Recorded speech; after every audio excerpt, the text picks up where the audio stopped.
وتقول هذا إنسان عديم الرحمة وقلبه ما يعرف للرحمة طريق، من كثر ما هي صفة مذمومة اللي هي عديم الرحمة. إذا جيت تقول لشخص معين أنت عديم الرحمة يتضايق ويزعل، شلون تقول عني أن أنا عديم الرحمة؟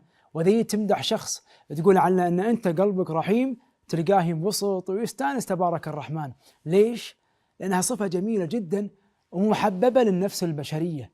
يكفينا شرف بأن هذه الصفة مشتقة من اسم من أسماء الله سبحانه وتعالى، الرحمن الرحيم. والله سبحانه وتعالى يحبها ويحب عباده أنهم يتصفون بها. ورحمتي وسعت كل شيء فسأكتبها للذين يتقون ويؤتون الزكاة والذين هم بآياتنا يؤمنون. وكتب الله سبحانه وتعالى على نفسه، الله سبحانه وتعالى قال كتب ربكم على نفسه الرحمة. سمعوا معي هذا الموقف اللي حصل بين النبي صلى الله عليه وسلم وبين الصحابي الأقرع بن حابس. في يوم من الأيام كان النبي صلى الله عليه وسلم جالس ودخل عليه الحسن والحسين ويولي عنده، ضمهم وباسهم وقام يقبلهم ويمسح على راسهم ويسولف معاهم.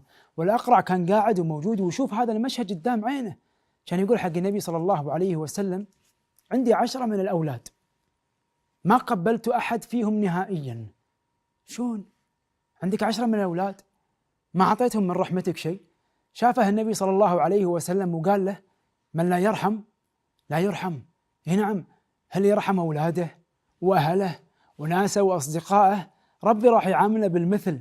وفي قصة كذلك مشابهة تقول عائشة رضي الله عنها أن في أعرابي للنبي صلى الله عليه وسلم وشاف أهل المدينة يقبلون عيالهم ويضمونهم ويقول لهم كلام جدا جميل، فقال له النبي صلى الله عليه وسلم أو أملك إن كان الله نزع من قلوبكم الرحمة.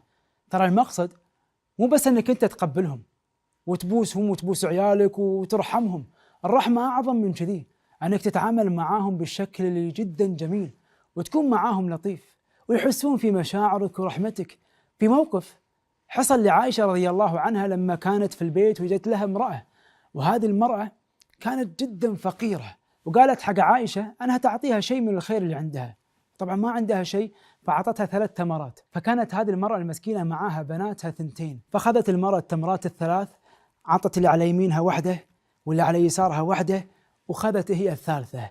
كانت تبي تاكل هذه التمرة فشافت عيالها حواليها كلهم خلصوا أكل التمرة، فأخذت التمرة وقسمتها نصين فعطت واحدة النص والثانية النص. تقول عائشة استغربت من رحمتها وعطفها على بناتها وتقديمهم على نفسها، فقال لها النبي صلى الله عليه وسلم إن الله قد أوجب لها بها الجنة أو أعتقها من النار.